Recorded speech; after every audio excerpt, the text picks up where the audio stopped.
Halo, selamat pagi semuanya. Apa kabar pagi hari ini? Senang berjumpa dengan kalian. Murid kelas 6, hari ini kita akan belajar tentang ibadah. Namun sebelumnya Miss Otli punya pertanyaan untuk kita semua. Pernahkah kamu merasa bingung memilih hadiah? Ya, barangkali pada saat kalian ulang tahun atau pada saat kalian naik kelas, orang tua memberikan pilihan sebelumnya. Nah, pernahkah kalian merasa atau kalian harus pergi jalan-jalan pilihannya, atau membeli buku, atau meminta telepon genggam, atau Alkitab, atau bahkan mungkin emas? Jika diminta untuk memilih hadiah yang banyak ini, hadiah apa yang akan kalian pilih? Nah, ya. Dan mengapa kamu memilih hadiah itu? Tentu saja ada alasannya. Dari sekian banyak pilihan, mengapa kamu memilih hadiah itu? Nah, apa hubungannya dengan pembelajaran kita pagi hari ini tentang ibadah? Kalian tahu bahwa di dalam dunia ini ada banyak sekali pilihan untuk beribadah.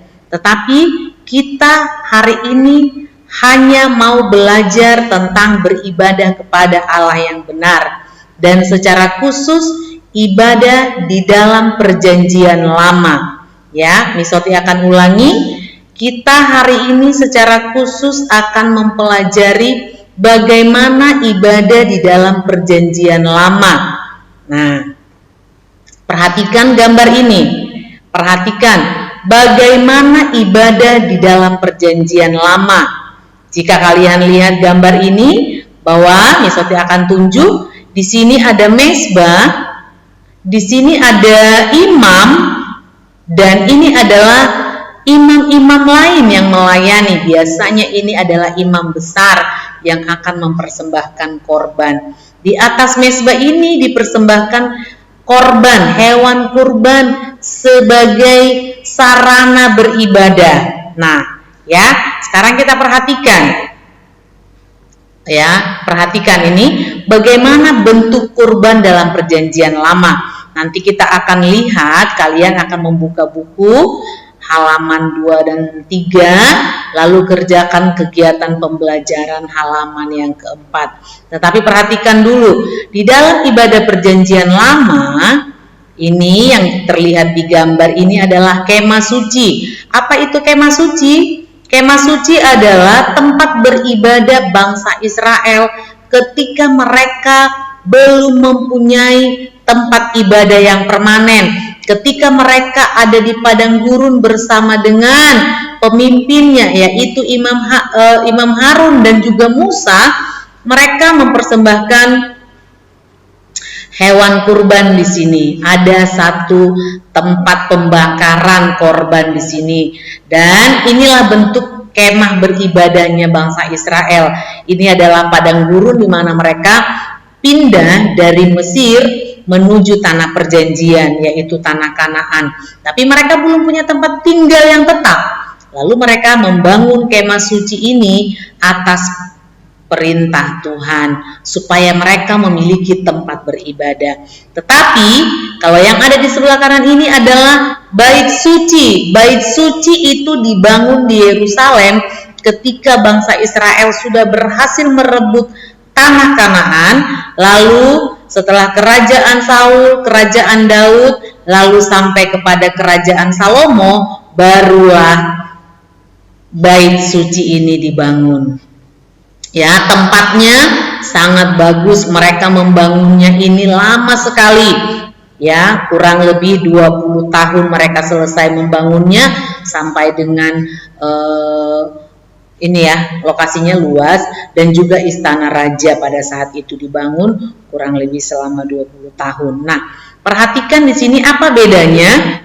Ya, bedanya ini sudah permanen, tidak pindah-pindah lagi, sedangkan kemah suci itu masih bisa dibongkar pasang. Tetapi persamaannya adalah antara kemah suci dengan bait suci sama-sama harus suci, ya, harus suci, dan sama-sama harus membawa hewan kurban. Nah, tadi pertanyaannya adalah bagaimana bentuk kurban dalam perjanjian lama. Kita akan lihat di dalam Ulangan pasal 10 ayat 12 sampai 14 dikatakan, "Maka sekarang, hai orang Israel, apakah yang diminta daripadamu oleh Tuhan Allahmu selain dari takut akan Tuhan Allahmu, hidup menurut segala jalan yang ditunjukkannya, mengasihi Dia, beribadah kepada Tuhan Allahmu dengan segenap hatimu dan dengan segenap jiwamu, berpegang pada perintah dan ketetapan Tuhan yang kusampaikan kepadamu pada hari ini, supaya baik keadaanmu. Sesungguhnya Tuhan Allahmu lah yang punya langit, bahkan langit yang mengatasi segala langit dan bumi dengan segala isinya." Lalu kita akan melihat bagaimana bentuk hewan kurban.